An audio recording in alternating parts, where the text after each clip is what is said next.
Hi friends, welcome to my YouTube channel and this is Sarah.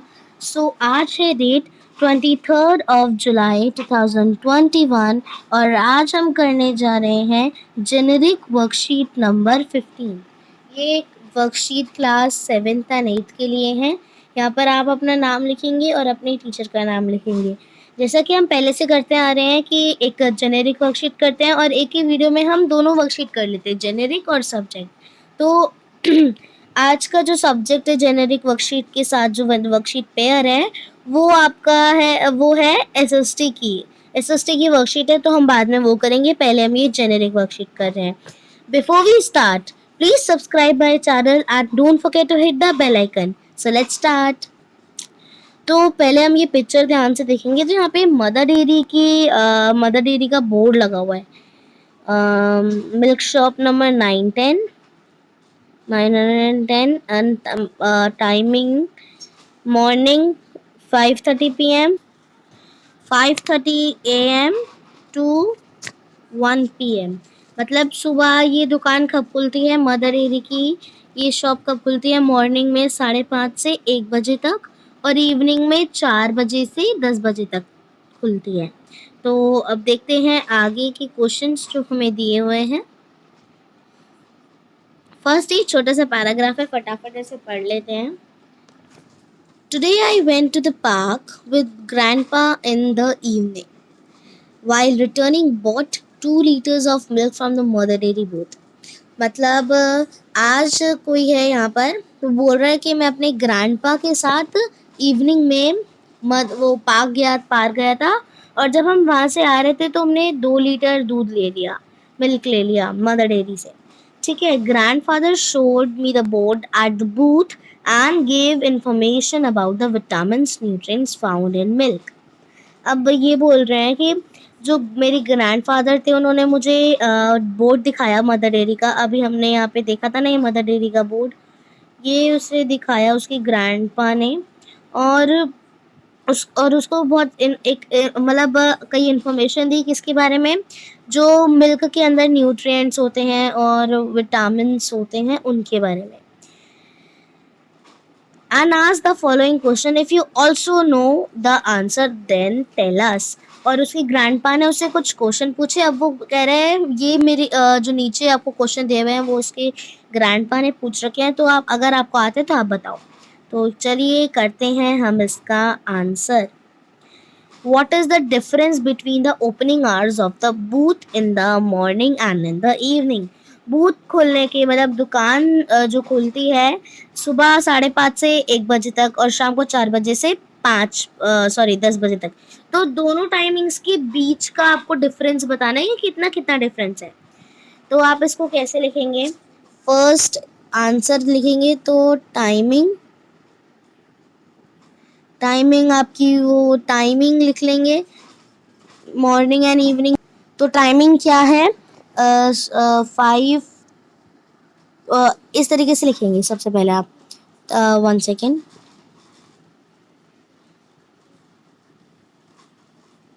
Timing morning का 5:30 AM to 1 PM and evening का लिखेंगे 4 बजे से 4 PM to 10 PM। फिर difference लिखेंगे तो 1 hour and 30 minutes। 1 hour and 30 minutes। Difference आपका क्या है? 1 hour and 30 minutes।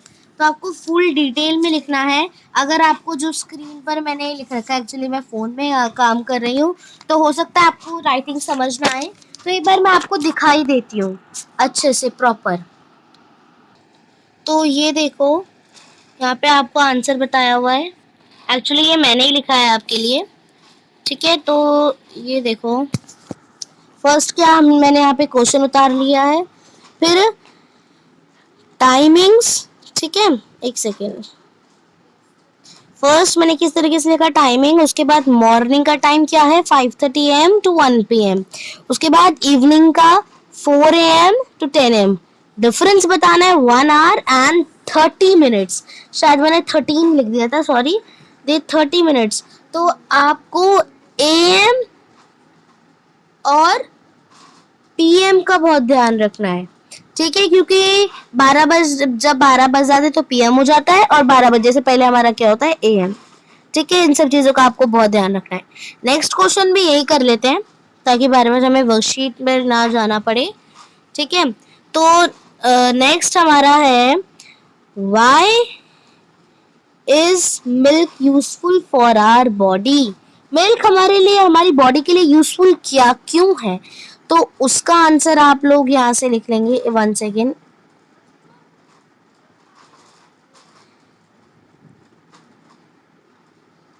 एक सेकेंड, अब ठीक है। Milk contains a variety of nutrients that benefit bone health such, एक सेकेंड, इसका next question, such as calcium, vitamin D, phosphorus and magnesium.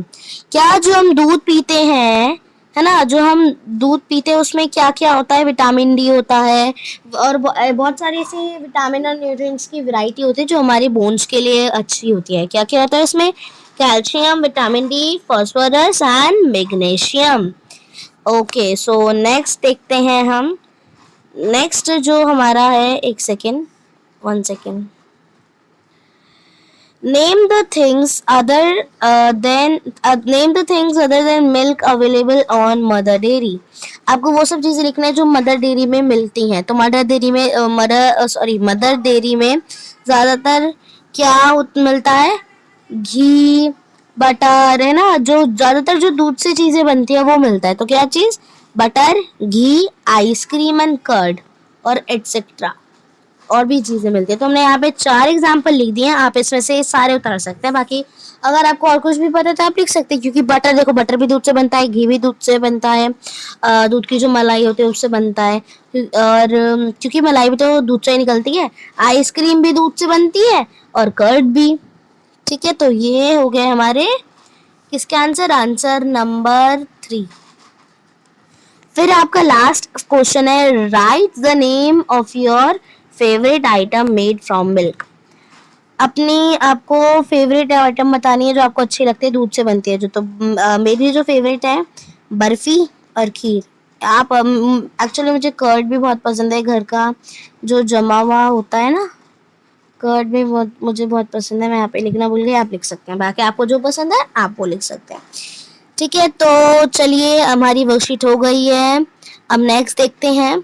तो वर्कशीट नंबर 15, जेनेरिक वर्कशीट 15 तो हमारी होती है कंप्लीट, ठीक है। नेक्स्ट वर्कशीट पर जाने से पहले मेरे चैनल को आप जल्दी से सब्सक्राइब कर दो और इस वीडियो को लाइक कर दो। तो चलो चलते हैं नेक्स्ट वर्कशीट की तरफ। एक सेकेंड, क्लियर। तो जैसे कि मैंने आपको स्टार्टिंग में ही बता दिया था, वर्कशीट नंबर 3 ऑफ SST सामाजिक विज्ञान, और ये जो हमारी जेनेरिक वर्कशीट थी वो क्लास 7th एंड 8th के लिए थी, लेकिन अब जो ये हमारी SST की वर्कशीट है वो सिर्फ और सिर्फ क्लास 7th के लिए है, ठीक है। वर्कशीट नंबर 3 ऑफ SST, विषय सामाजिक विज्ञान, और डेट है 23 जुलाई 2021। यहाँ पर आप अपना नाम लिखेंगे, अपने टीचर का नाम लिखेंगे। आज का जो हमारा सब्जेक्ट है वो है ग्लोब तथा मानचित्र। ग्लोब और मानचित्र।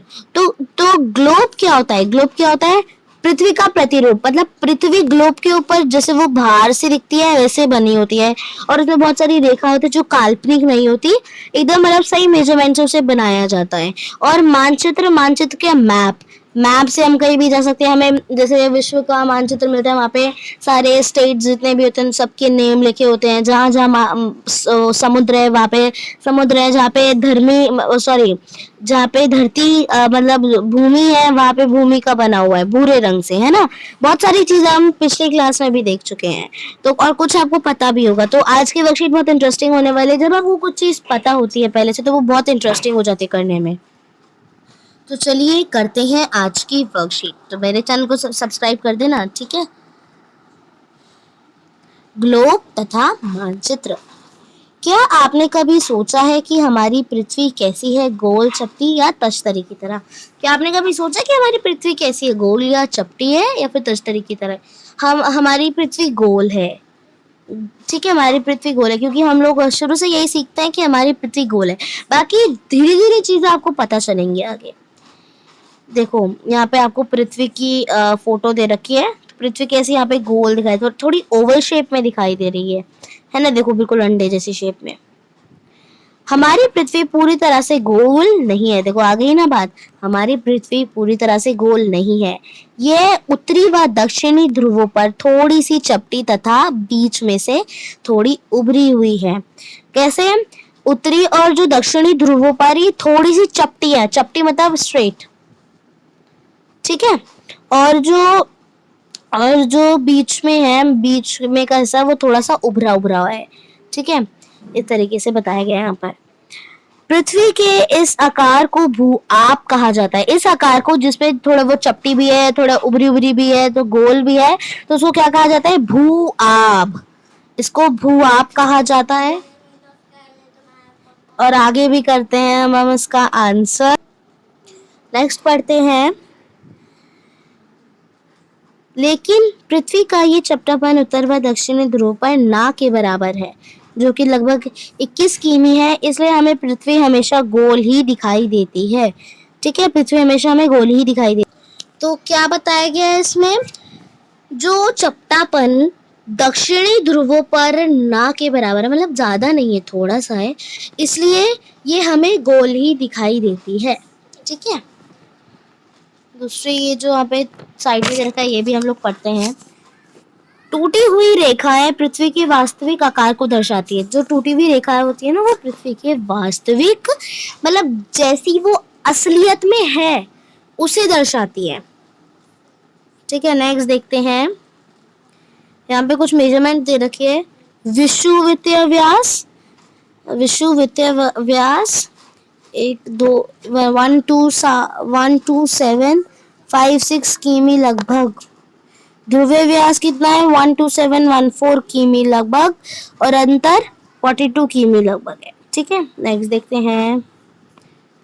ग्लोब पृथ्वी का लघु रूप में एक वास्तविक प्रतिरूप है। मतलब ग्लोब पूरा पृथ्वी की तरह ही दिखता है, तो वो उसका वास्तविक प्रतिरूप है।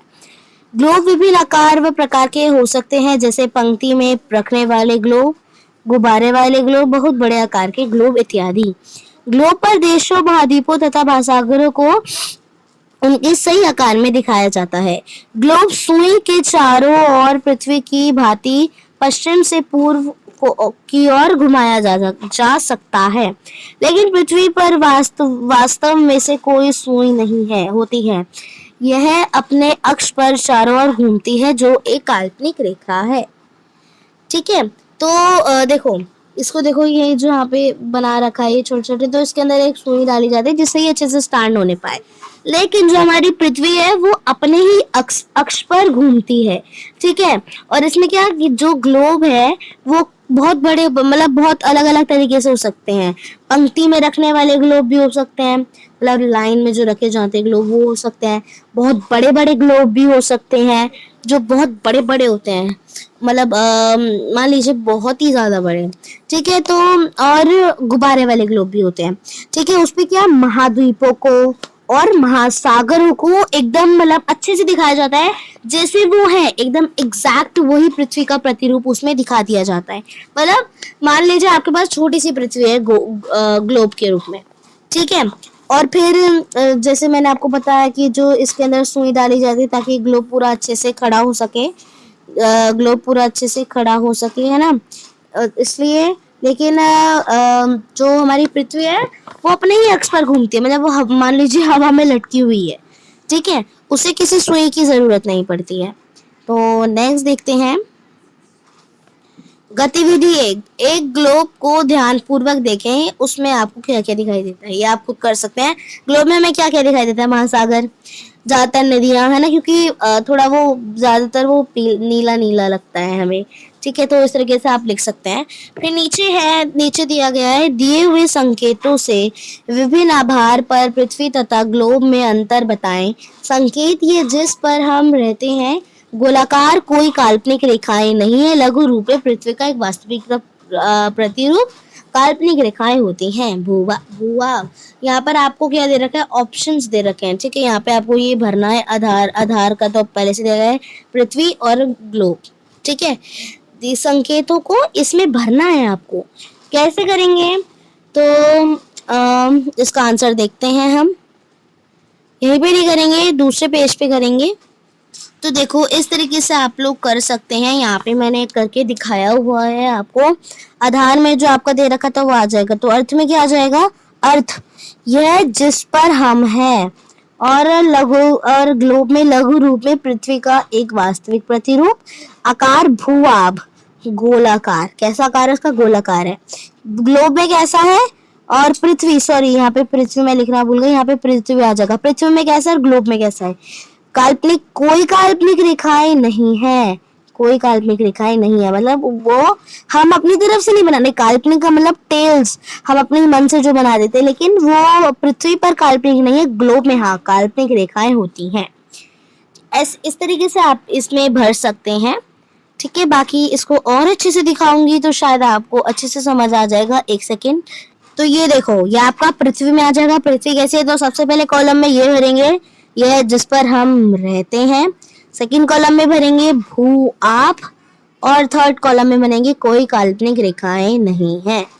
ठीक है, उसके बाद आपका जो नेक्स्ट है वो आप इस तरीके से लिख सकते हैं। सेकंड जो हमारा ग्लोब वाला पार्ट है, लघु रूप में पृथ्वी एक वास्तविक प्रतिरूप, मतलब एक वास्तविक प्रतिरूप। इसे आप फर्स्ट में भरेंगे, किस वाले में, ग्लोब वाले में। ग्लोब वाले में आप इसे भरेंगे, ग्लोब वाले का है ये। फिर सेकंड में आपका आ जाएगा गोलाकार, थर्ड में आपका आ जाएगा काल्पनिक रेखाएं होती हैं।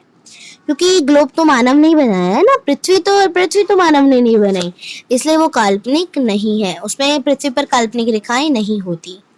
तो हमने इसका आंसर कर लिया है। नेक्स्ट देखते हैं ग्लोब, मतलब ये पढ़ते हैं अभी हम। ग्लोब में अध्ययन की बोध में अध्ययन की कुछ सीमाएं हैं। जब हम पूरी पृथ्वी का अध्ययन करना चाहते हैं तो ग्लोब का उपयोग करते हैं, परंतु जब पृथ्वी के एक हिस्से का अध्ययन करना चाहते हैं, जैसे भारत, दिल्ली, हमारा क्षेत्र आदि, तो मानचित्र अधिक उपयोगी होते हैं। मानचित्र पृथ्वी की सतह या इसके एक भाग का चपटी सतह पर खींचा गया चित्र है। मानचित्र मुख्य 3 प्रकार के हैं, भौतिक, राजनीतिक तथा थीमेटिक। ठीक है, तो पूरा आपको इसमें बता दिया गया है। नेक्स्ट देखते हैं गतिविधि 2। गतिविधि मतलब एक्टिविटी। ग्लोब तथा मानचित्र में समानताएं तथा अंतर बताइए। ग्लोब और मानचित्र में आपको समानताएं और अंतर बताने के उसके अंदर क्या क्या डिफरेंस करते हैं, इसका आंसर चलो। तो ये है एक्टिविटी 2 का आंसर। पहली एक्टिविटी में मुझे लगा आप कर लोगे तो आप कर लेना वो, लेकिन दूसरी एक्टिविटी थोड़ी सी मुश्किल थी तो मैंने आपको इसमें बता दी है। पहला आप लिख सकते हैं, पॉइंट बना के लिखेंगे। यह दूरियों, एक सेकेंड, 1 सेकेंड,